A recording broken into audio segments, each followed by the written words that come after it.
మా నాన్న బాగా చదివి మంచి పొజిషన్లో ఉండాలనుకున్నాడు. కానీ తన ఆర్థిక పరిస్థితులు అనుకూలించక సాధారణ మెకానిక్ లాగే ఉండిపోయాడు.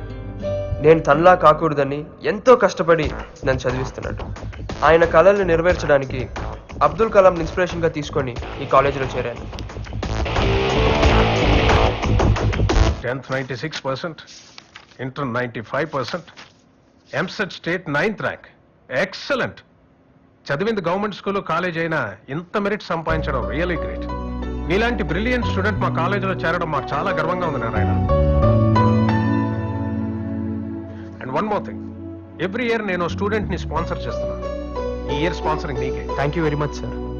Best of luck. Thank you. Thank you sir. You're welcome sir.